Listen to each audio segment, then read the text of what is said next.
Welcome to this Sunday service of the Eno River Unitarian Universalist Fellowship in Durham, North Carolina.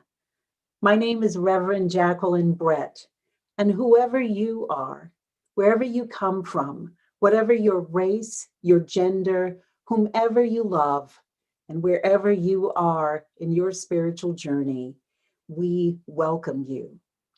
If you're new to this community, and especially if you're visiting with us today, I invite you to introduce yourself in the chat box.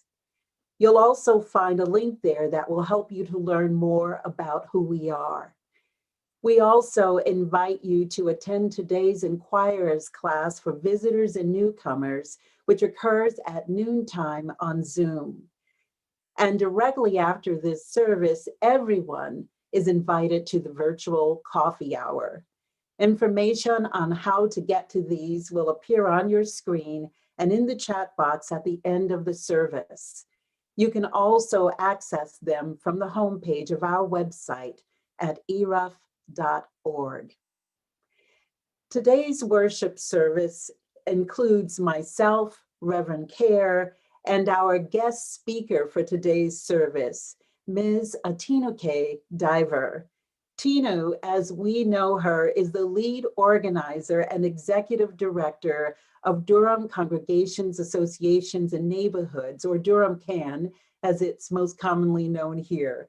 It's a broad-based community organization building power for a better Durham. Tinu was born in Boston, Massachusetts, and raised in Prince George's County, Maryland. She attended UNC Chapel Hill and finds joy in bringing her background as a lawyer and artist, because she's also a writer and documentary filmmaker, into her work as a community organizer. And so we welcome Tinu and look forward to hearing her words this morning. Today's music is provided by Kate Lewis, Tyra Scott, and various friends from the UUA. Our tech team for today's service are Michelle Sager and Sean Trimble. And so now I invite us all to center ourselves into this time and this now. And let us all take a deep breath in and let it out.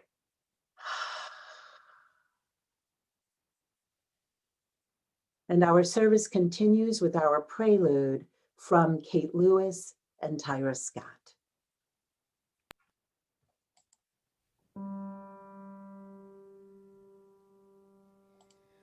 Hold on just a little while longer. Hold on just a little while longer. Hold on just a little while longer. Everything's gonna be alright. Every little thing's gonna be alright. Paul and Silas were bound in jail, had no money to pay their bill. Keep your eyes on the prize. Hold on. Paul and Silas began to shout. Jail broke open and they walked out. Keep your eyes on the prize. Hold on. Hold on, hold on. Keep your eyes on the prize. Hold on.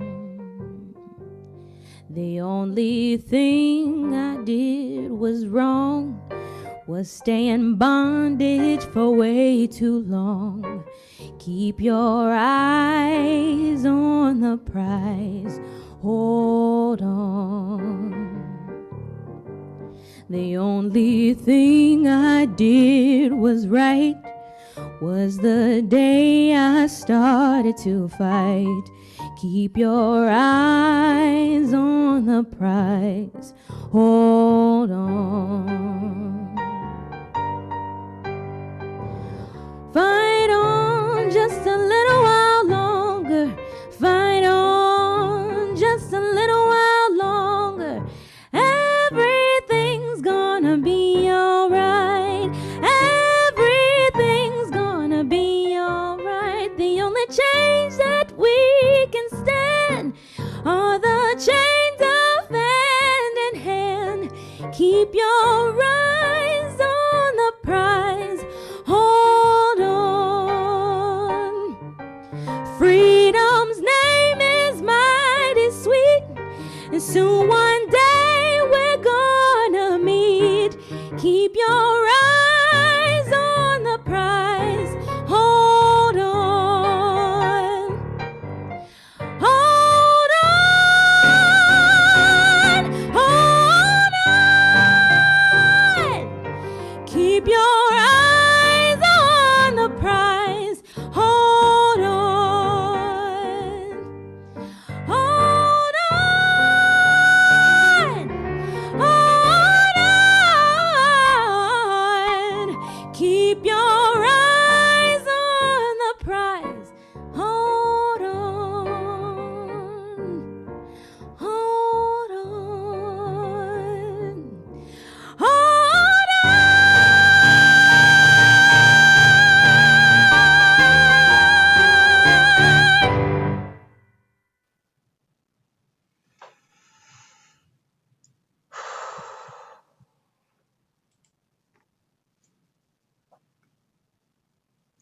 There are some gifts that come right when you need them.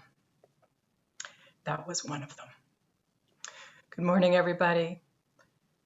Let me just find my words. This morning we are gathered here in our Sunday service, and as we do, we remember Reverend Dr. Martin Luther King Jr., a man who showed us all good ways to hold on and keep on fighting.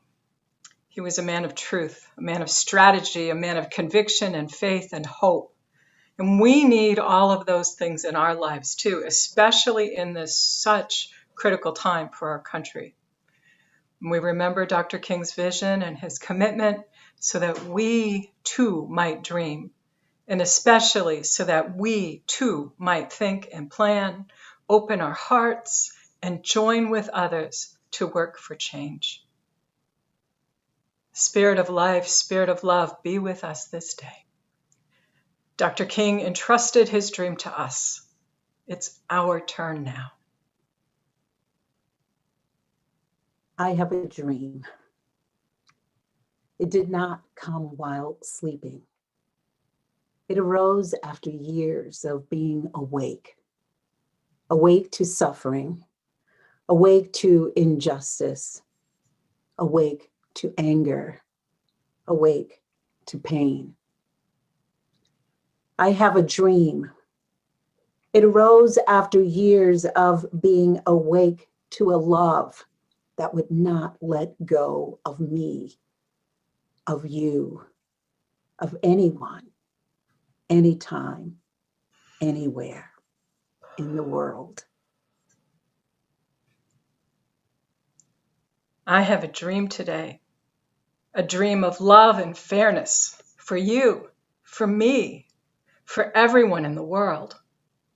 For everyone in the world. Love in my mind, love in my heart, love in my hands, love in my feet. For you, for me, for everyone in the world. For everyone in the world. We light our chalice this morning for our country, our elected leaders, and for all of us who are looking for ways forward together into a future that is equitable, inclusive, just, and good for all.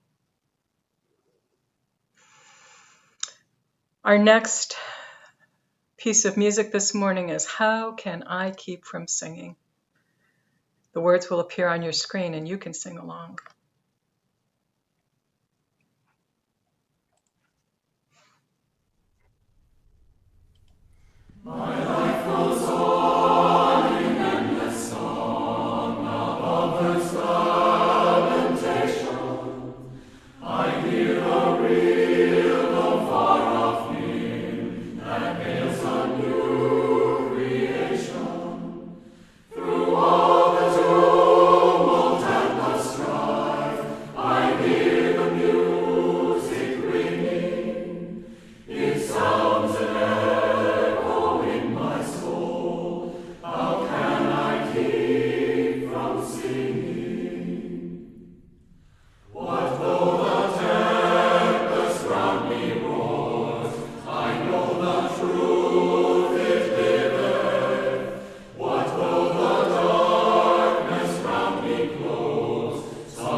Friends, I don't know about you, but this morning I am so glad Jacqueline had us take that deep breath, because I am finding myself really in need of being reminded to breathe.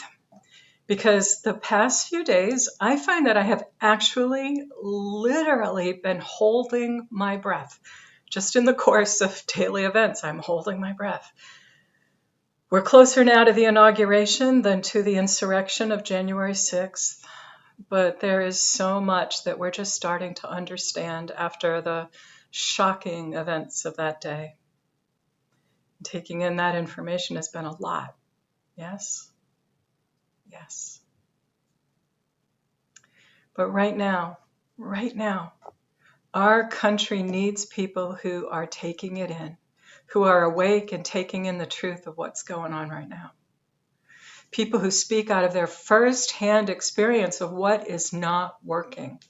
Others who listen and believe them so that we can figure out new ways to move forward together.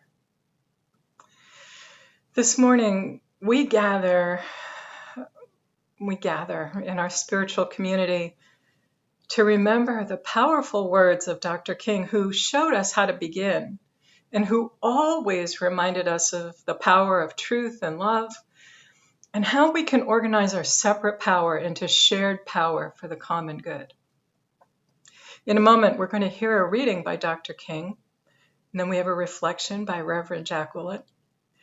And we'll also get to hear how justice is playing out in very specific ways here in Durham from our guest speaker this morning, Ms. Atinuke Diver. Atinuke is as you heard, she's the executive director of CAN. She was hired a couple of years ago, and from the first moments that I ever heard her speak in a meeting, I watched as everyone in the room just relaxed and opened up and then leaned forward, because she has this great ability to offer a cogent analysis with this inspiring energy that just naturally draws people in. And she is so smart in multiple ways. She's smart in all of the logical, practical lawyer and community organizer ways. And she's also smart in the ways of writers and documentarians who always, always begin with listening and with finding ways to position others so that they can speak their truth with power to power. And so we're so excited to welcome Ms. Diver this morning. Hear these words now from Reverend Dr. Martin Luther King Jr. Our reading is from Remaining Awake Through a Great Revolution. It was something toward the end of his life. At the time that he was speaking, he was looking forward to the next Poor People's March on Washington. And in this piece, he used the gendered pronouns and the gendered language of his day. If he were speaking today, he would undoubtedly use more inclusive language. But today we're going to hear him in his own words, and we're just going to trust that his message carried the spirit of inclusion, even though the language of his time didn't yet have consciousness for it. He said, "We have difficult days ahead in the struggle for justice and peace, but I will not yield to a politic of despair. I'm going to maintain hope as we come to Washington in this campaign. The cards are stacked against us. This time we really will confront a Goliath. God grant that we will be that David of truth set out against the Goliath of injustice, the Goliath of neglect, the Goliath of refusing to deal with the problems, and go on with the determination to make America the truly great America that it is called to be. I say to you that our goal is freedom, and I believe we are going to get there, because however much she strays away from it, the goal of America is freedom. Abused and scorned though we may be as a people, our destiny is tied up in the destiny of America. Before the Pilgrim Fathers landed at Plymouth, we were here.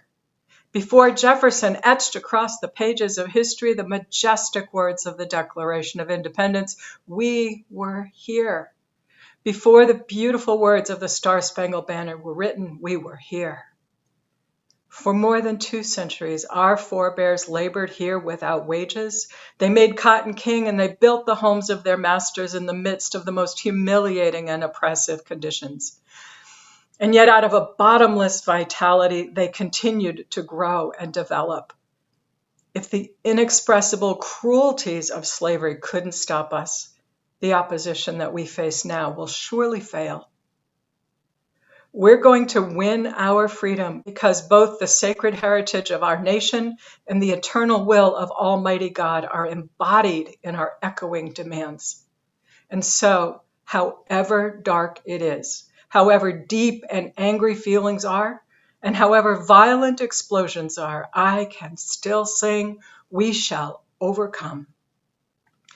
We shall overcome because the arc of the moral universe is long, but it bends toward justice.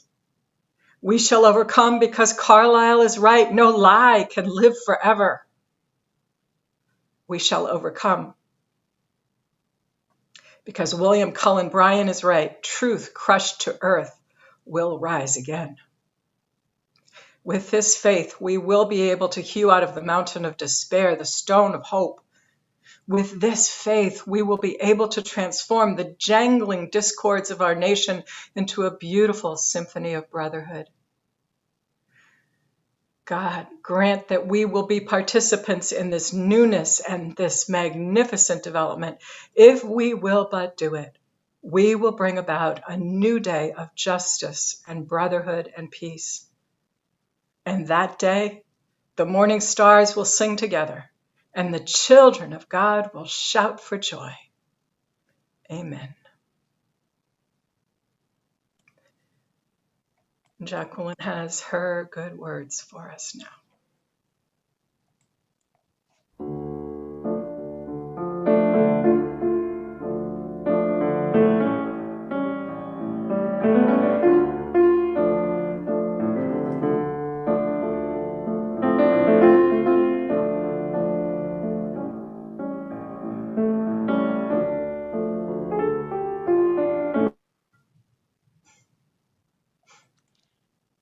Had he lived, Reverend Dr. Martin Luther King Jr. would have celebrated his 92nd birthday this past Friday, January 15th.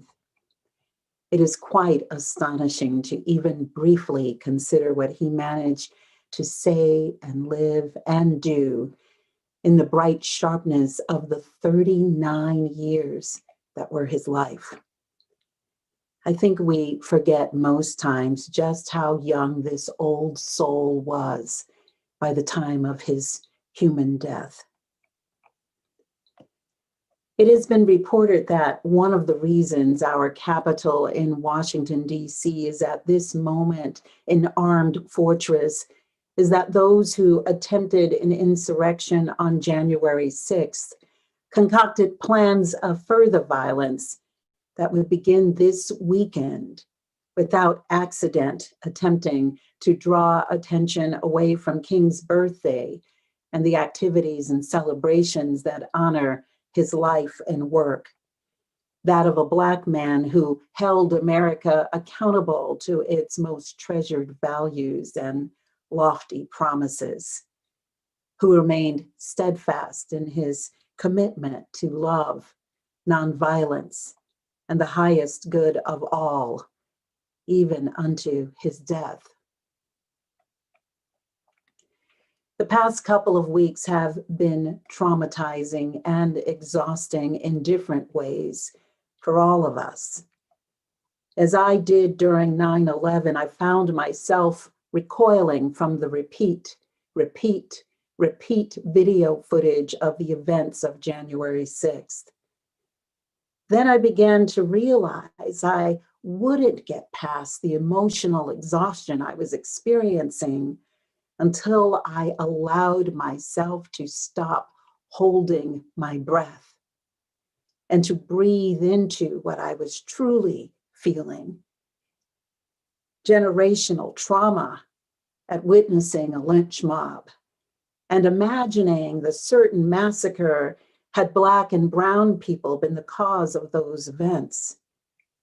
How outraged I felt, how my faith was shaken.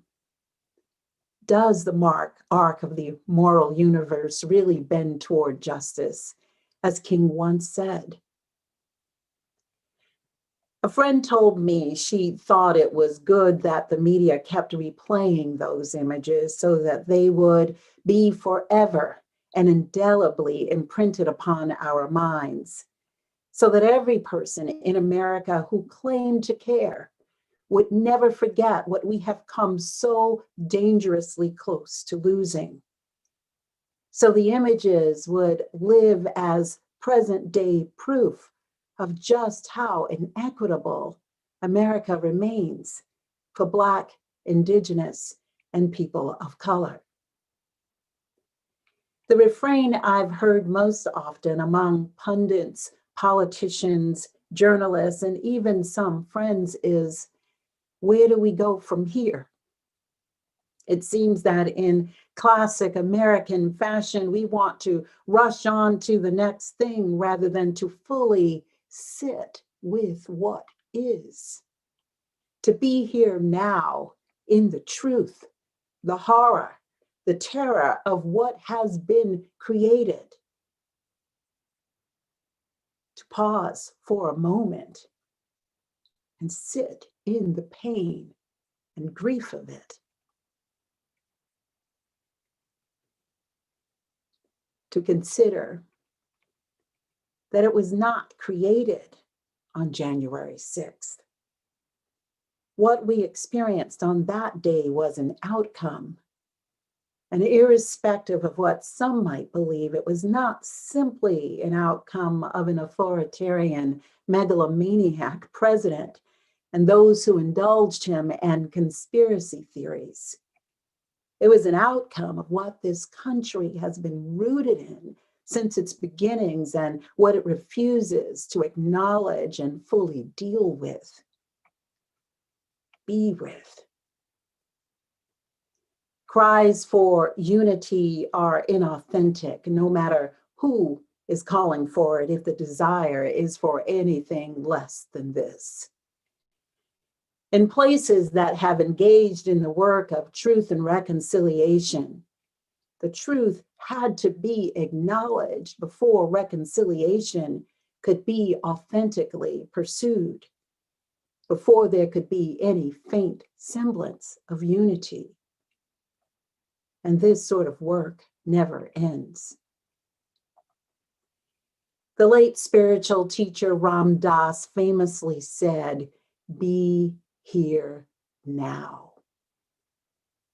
In this moment, we must look around us at here and the now which has been created.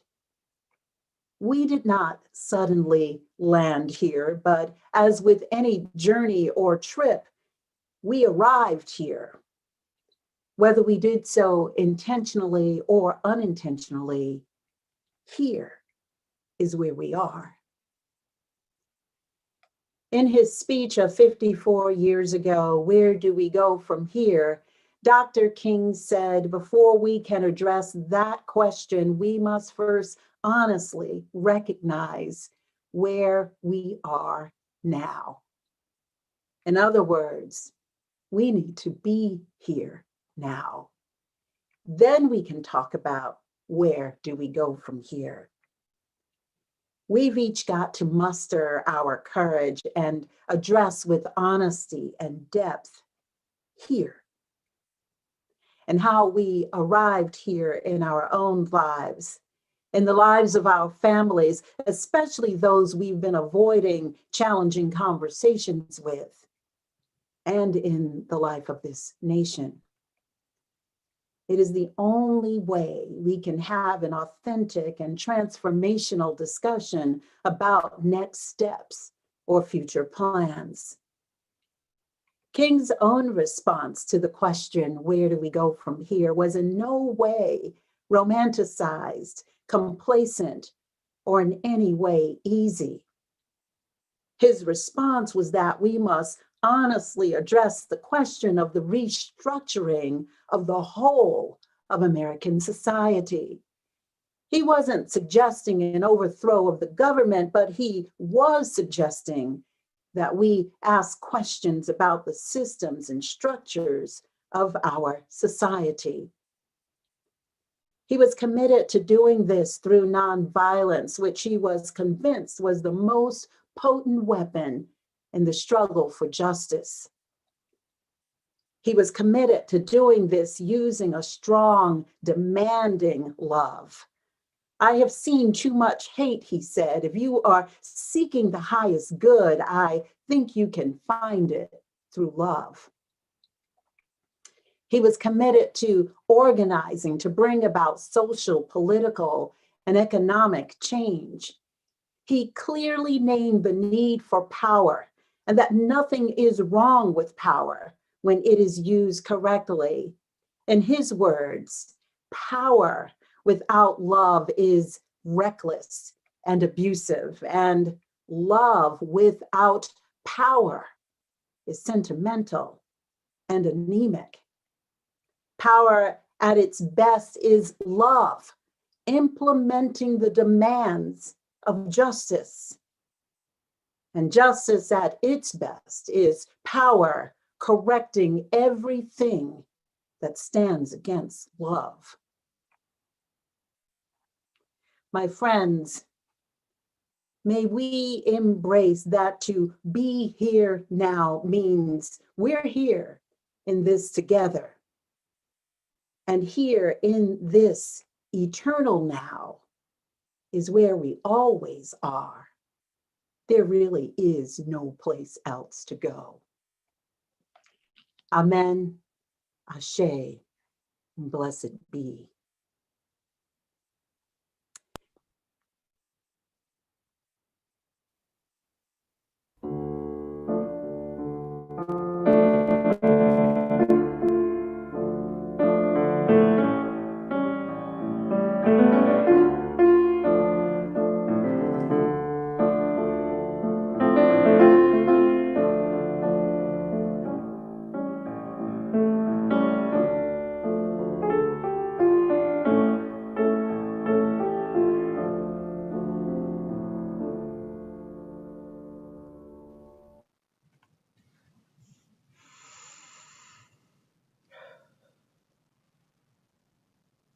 I invite you to join me in the spirit of meditation and prayer.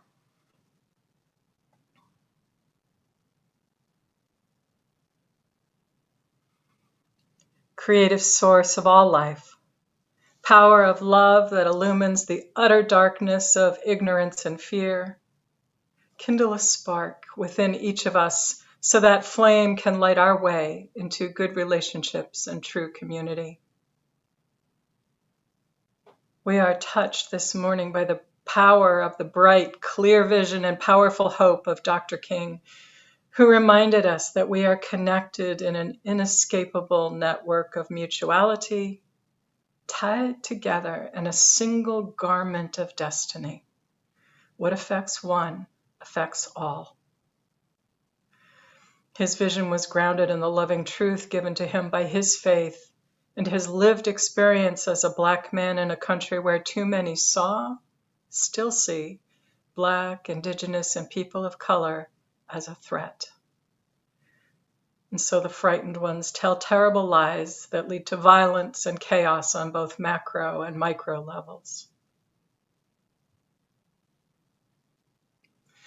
Creative source of life and love, help us find that small, powerful spark of love inside ourselves.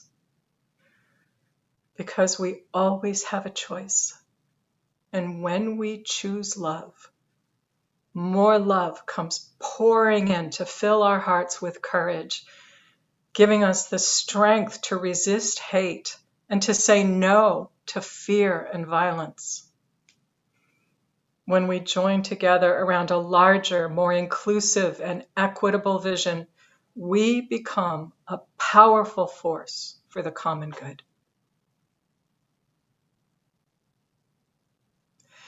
This morning, we hold in our minds and our hearts all who suffer in body, mind, or spirit. especially all who are ill with the COVID virus, all who are working overtime at great personal risk to care for those who are ill. We hold in our hearts all frontline first responders, teachers, clerks, business leaders, everyone, all of us. May everyone find strength and courage and comfort as they battle this disease. We hold in our hearts the family of Seal Cleveland, who died this past Thursday, just as we hold all who suffer and who mourn and who grieve.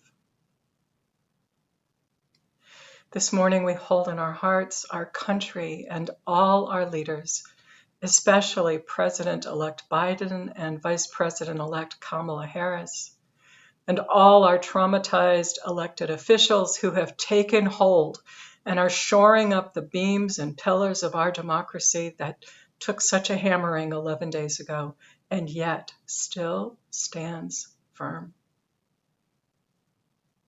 Give us the strength and the courage and the will to see what has been shockingly revealed by the light of that attack so that we do not turn away from hard truths. Fill our country's leaders with the wisdom to look deeply and make changes toward a greater good that will serve all people everywhere and ultimately the earth itself. We hold all this in our hearts this morning with great love and a great hope for the common life that we share. Let's join together in a few moments of shared silence.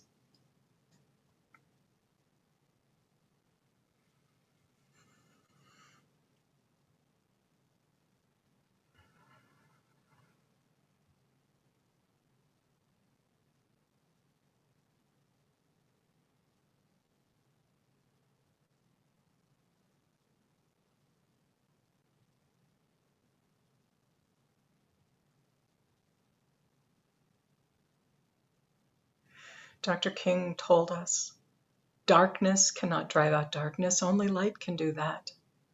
Hatred cannot drive out hatred, only love can do that. Inspired by Dr. King's powerful vision and his great faith, hope, and love, may we never lose our passion for justice or our determination and courage to join together and make it real for all of us.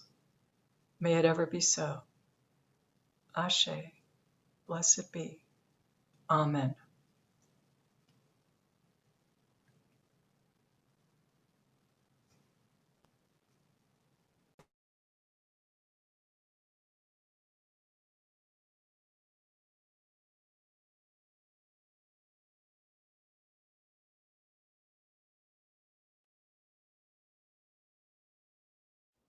Hello, ERUUF family.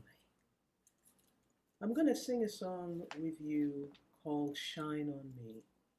It's an amazing spiritual that anybody can sing. And in these days when the things that we're dealing with, the feeling separate and all of that, and things seem so hard, this is one of those songs that you just throw your head back, put it in your medicine kit. All you have to do is ask. And here's how it goes. Shine on me, oh shine on me. Let the light from the lighthouse shine on me, oh shine on me, yes shine on me. Let the light from the lighthouse shine on me. Lift me up, oh lift me up. Let the light from the lighthouse lift me up, oh lift Yes, lift me up. Let the light from the lighthouse lift me up. Oh, hold me close. Yes, hold me close.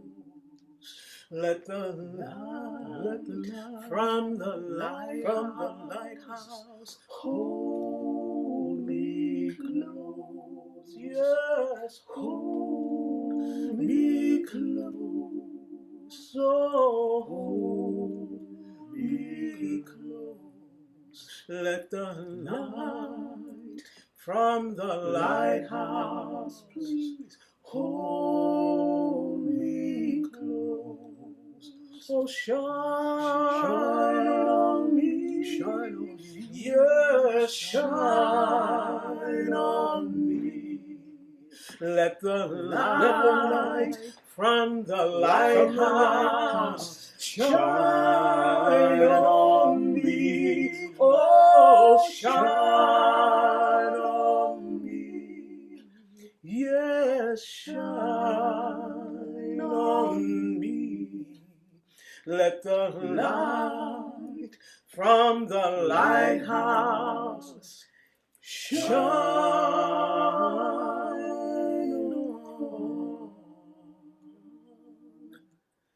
me.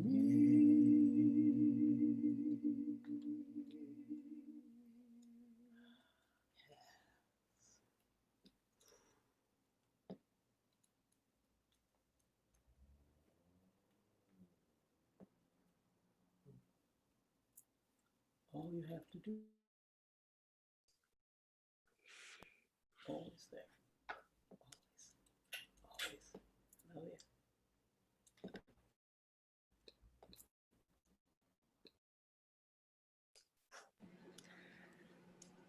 Good morning, ERUUF, and Happy New Year, and Happy MLK Day. My name is Atinuke Diver, and I am the lead organizer and executive director of Durham Congregations, Associations, and Neighborhoods. And it's a joy to be with you all this morning. I hope that you all had a restful and safe holiday, and that you are able to find ways to remain grounded and centered with all that is happening inside of us and around us in this moment. A lot has happened since Reverend Cayer and Reverend Brett first asked me about being a guest speaker today. And if nothing else, this moment, as pretty much all of last year, has continued to affirm for me the importance of the work that we do in Durham CAN. Some of you may know Durham CAN very well, but for those of you who don't, Durham CAN has been building power for a better Durham since 1999. And the reason we've been able to do that is because of institutions like ERUUF, who we count as one of our beloved Durham CAN member institutions. And it's also because of leaders like Reverend Cayer and Reverend Brett. It's because of leaders like your fellow congregants, Heather Ladd and Lisa Jones and Jenny Loom and Lynn Howard. And a lot of folks come to know CAN because they've been to one of our public actions, which often involves being crammed into a space with lots of folks, maybe at Monument of Faith or Duke Memorial or First Pres or First Chronicles. And we're often holding elected and government officials accountable for commitments.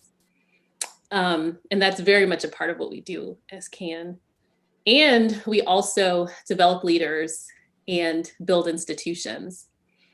And it's one of the great joys of my work. This time of year is particularly meaningful for me for a few reasons. I actually started working with Durham CAN around the MLK holiday back in 2019. So this time of year often serves as a natural inflection point for me, and a point where I think about how much has happened since I began working with CAN, coming up now on 3 years ago. The other reason why this weekend is important in addition to the person that it honors, Reverend Dr. Martin Luther King Jr., is because when I think back to where we were during this time a year ago, I recall a public letter that our clergy caucus felt strongly about publishing. And the reason they felt strongly about publishing it was because of the moment that we were in, which was stemming from the carbon monoxide crisis at McDougall Terrace, a public housing community in Durham. And in that letter, our clergy invoked this quotation from Reverend Dr. Martin Luther King. "We are now faced with the fact that tomorrow is today. We are confronted with the fierce urgency of now. In this unfolding conundrum of life and history, there is such a thing as being too late. This is no time for apathy or complacency.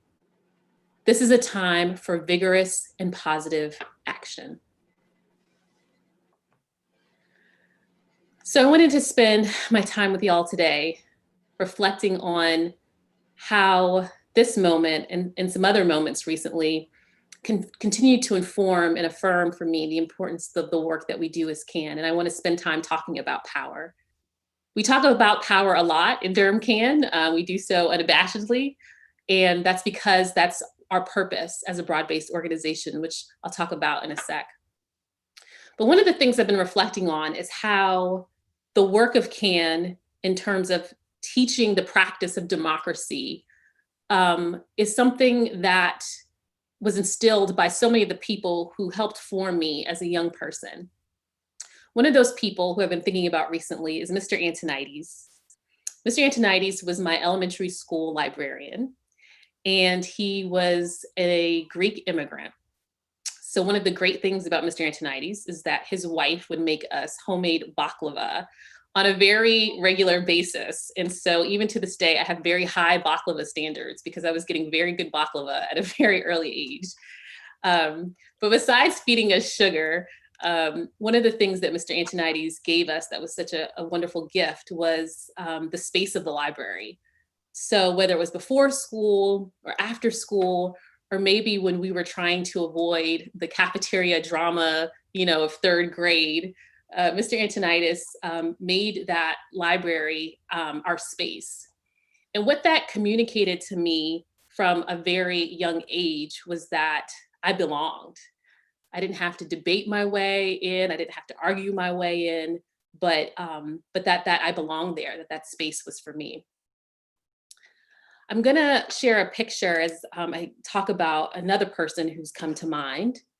And a few years ago, I had the privilege of working on a documentary project called 98 about North Carolina State Highway 98, which is a 44-mile highway that runs, the western end ends in downtown Durham. It turns into Holloway Street as you approach downtown Durham. It runs through Durham County, Northern Wake County, and ends in Bunn, North Carolina, and rural Franklin County. And when I was researching this project, I had a friend and a mentor who I was talking to, and he said, well, so, in your research, have you come across Rosanelle Eaton, Mother Rose? And I said, no, I haven't. And he said, well, you need to. And I said, well, okay, I'm going to do that. And so Mother Rose, among many things, was one, a native of Franklin County. She grew up not too far off from 98, where it runs through Franklin County. But towards her, most recently, that I think a lot of folks are aware of her, is because of her work around voting rights. And she was one of the 3 lead plaintiffs in the federal lawsuit that was filed against the racist voter ID law that was passed in North Carolina some years ago. And I'd like to read an excerpt from her obituary. Mother Rose died in 2018, and I never had the chance to meet her in person before her passing due to her declining health, before her death. But I remember thinking about her this past election day and wanted to share these words from her obituary that I thought were apropos. Rosanelle knew that people had bled and died for the right to vote, and that voting could make the difference in people's lives. When she grew up, Black people were required to pass literacy tests and to endure other discrimination tactics imposed upon them in order to inhibit them from voting. However, as a young adult, Rosanelle was determined to vote. One day, she asked her mother and brother Nathaniel to carry her to Lewisburg to register to vote. They agreed and climbed into a wagon that was pulled by a mule 7 miles to the courthouse in Lewisburg, North Carolina. Rosanelle was aware that literacy tests were required before Black people could register to vote, but was not aware of what her literacy test would be.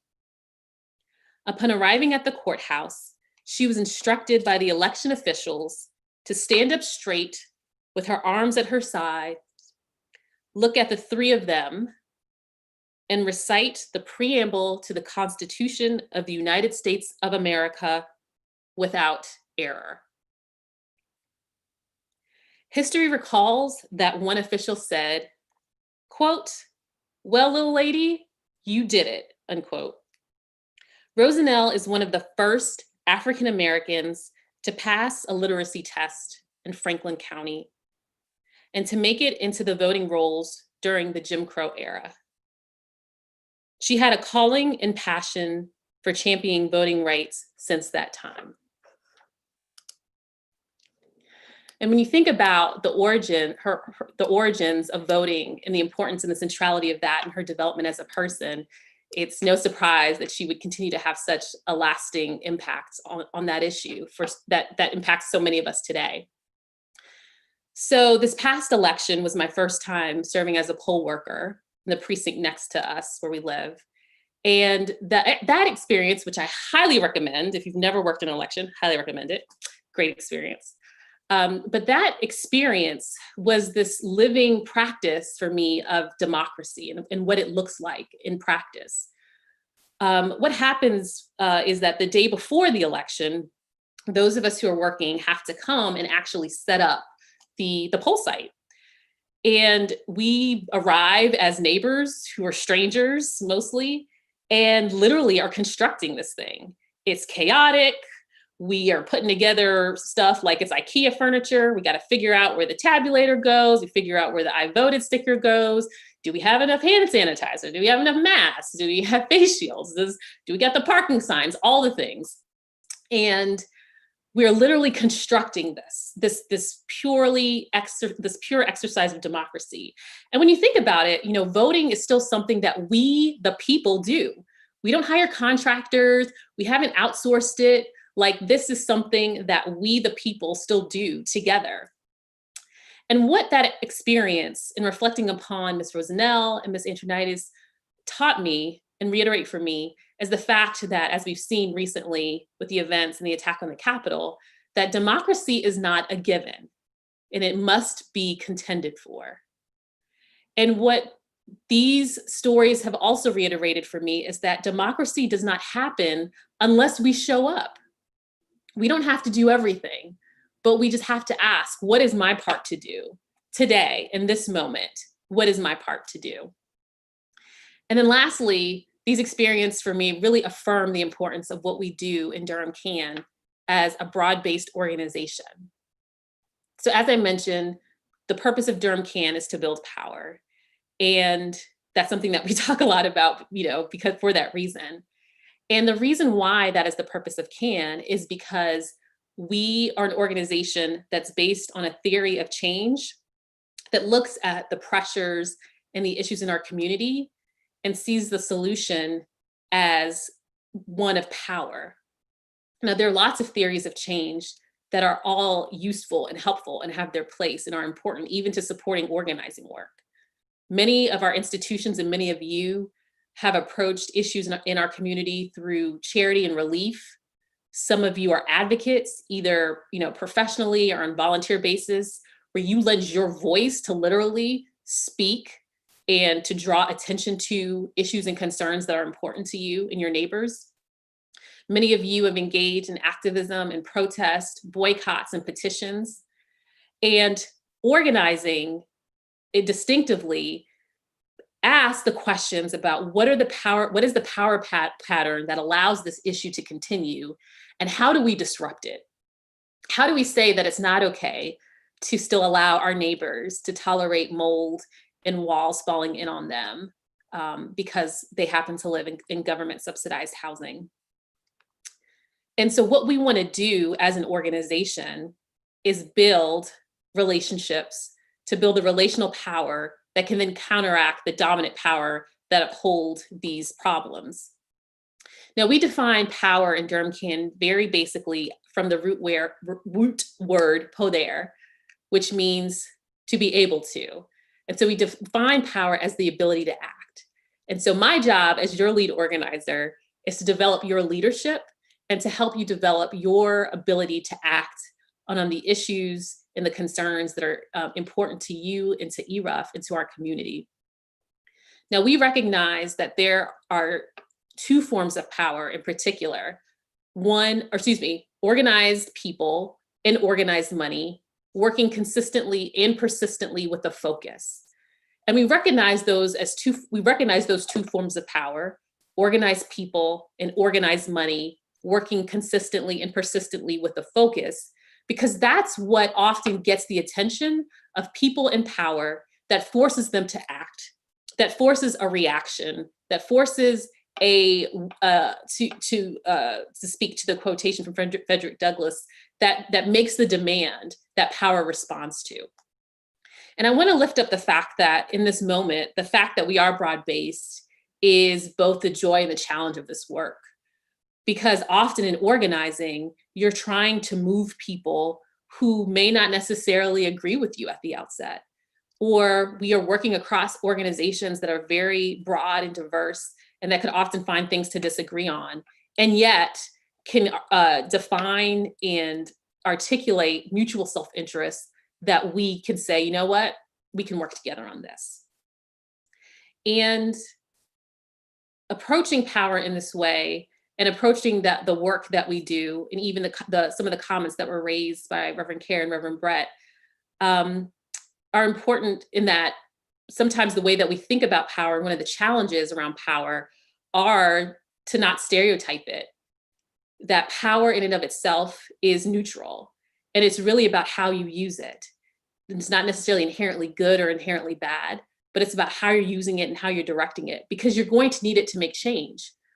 So whether you decide to be ambivalent, it's still there.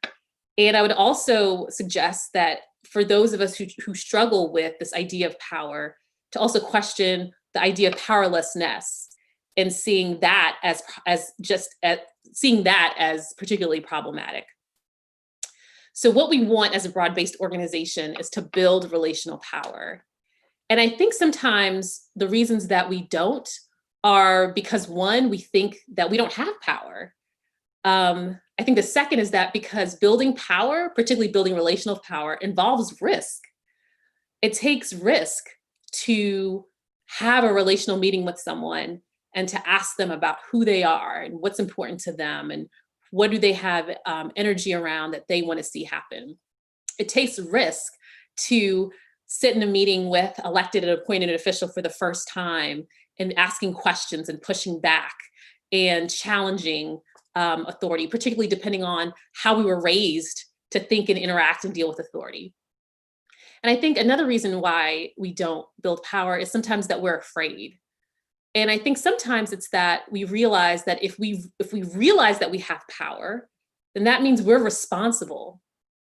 That means that when there's something in our community that is wrong and unjust and inhumane and undignified, we don't get to just look outward or look at a third party and decide that that is the blame, but we also have to understand ourselves and how we show up in those issues. When at the height of everything that was happening with McDougal Terrace, there was the saying, DHA, the Durham Housing Authority versus everybody. And as I sat and I thought for a while, I actually realized, well, the saying actually could have been everybody versus everybody, because at the end of the day, we as community members, as taxpayers, as voters, have a lot of impact and influence on the Durham Housing Authority and how they're created, how they're organized, who works there and how they operate. And so we have to ask ourselves, what is our role and how are we responsible moving forward?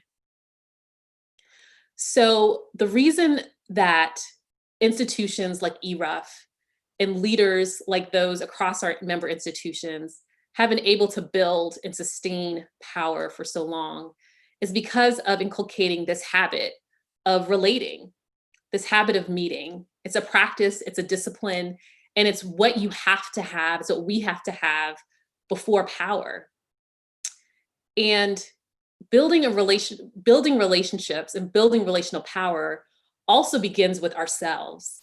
It begins with understanding our self-interest, another word that might ruffle some feathers, but a word that actually means that, going back to its Latin origins, means to be between or among others. It means that your self-interest, or the reason why you do X, Y, or Z, though totally personal, is only fully realized in relationship to others.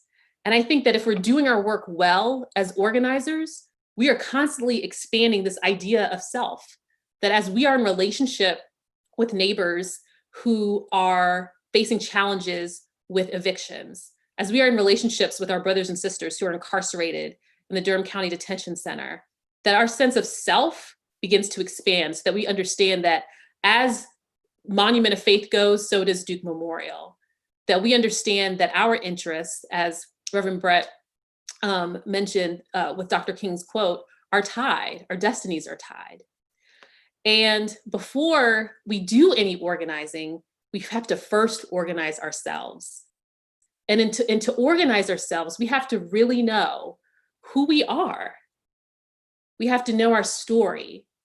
We need to take the time by ourselves, developing our story and asking ourselves questions like, where did I come from?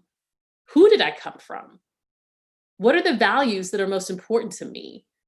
How do I want to show up in public life? What are the dreams I have about the world? And why do I do what I do? One of the great lawyers and documentarians that I look up to and often quote is Charles Hamilton Houston. And among many things, Charles Hamilton Houston was the dean of Howard Law School. And in the 1950s, the NAACP sent him to North Carolina with a 15mm camera to document the disparities in public schools in South Carolina between Black and white schools. He then took that documentary back to Howard Law School and used that to teach his students. And those were students like Thurgood Marshall, who would be part of a legacy of leaders who would dismantle the legal system of racial segregation in this country. Charles Hamilton Houston has a quotation that a lawyer is either a social architect or a social parasite. And what that quotation has often left me thinking about as I reflect on myself is, how am I showing up in the world? And am I doing so in a way where I am building, where I am contributing, where I'm engineering in ways that are supportive, or am I just extracting? So in closing, I just want to leave y'all with a few questions. Who are you? And how do you define self? What are you building? And who do you want to build with? And in thinking about all of those things, what today does power demand of you? Thank you.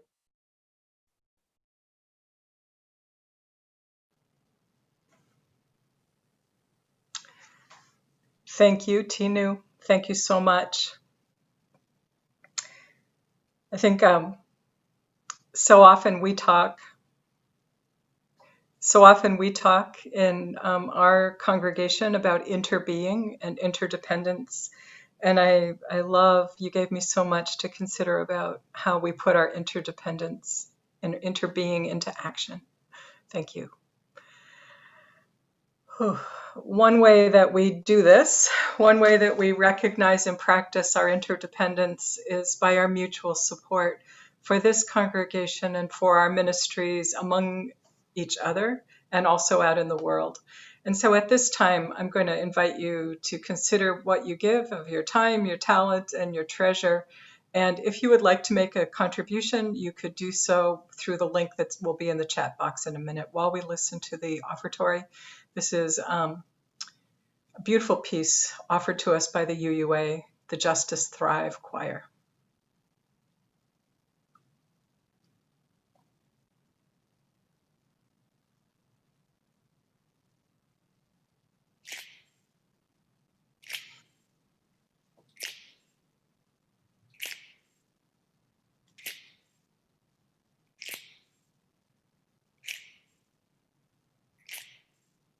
We shall be known by the company we keep, by the ones who circle round to tend these vibes. We shall be known by the ones who sow and reap the seeds of change alive from deep within the earth. It is time now. It is time now that we cry. It is time we lead ourselves into the well. It is time now. And what a time to be alive in this great turning. We shall learn to lead in love. In this great turning, we shall learn to lead in love. We shall be known by the company we keep, by the ones who circle round to tend these vibes. We shall be known by the ones who sow and reap the seeds of change alive from deep within the earth. It is time now. It is time now that we thrive. It is time we lead ourselves into the well.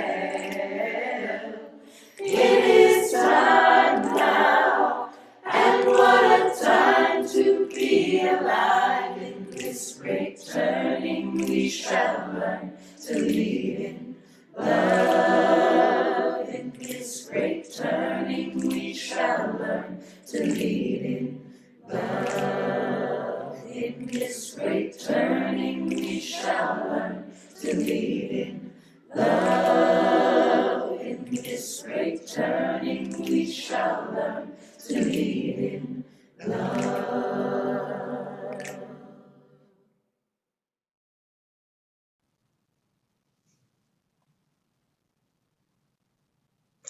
We give thanks for all the gifts that help to weave the fabric of this beloved community strong and true. Blessed be. We're going to sing one last time together. This is Lift Every Voice and Sing. It is considered the Black national anthem in America. And so, as with every national anthem, we rise, embody our spirit when we hear this song. And I encourage you to do that this morning as we listen and as we sing along.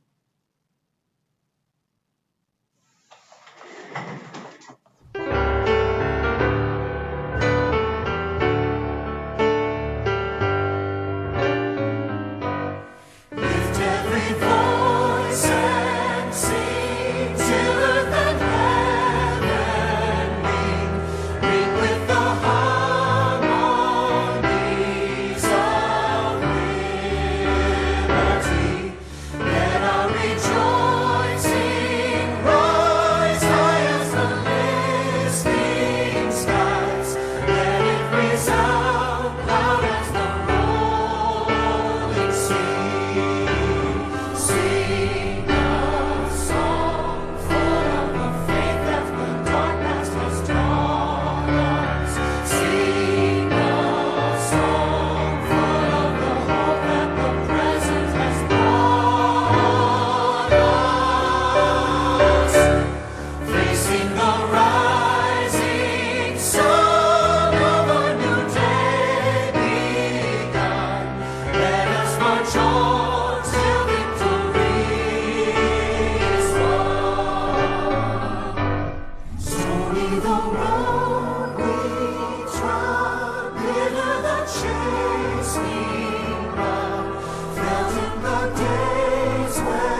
And so, friends, we prepare to leave this morning and we recall these words from Dr. King, who said, "I believe that unarmed truth and unconditional love will have the final word in reality.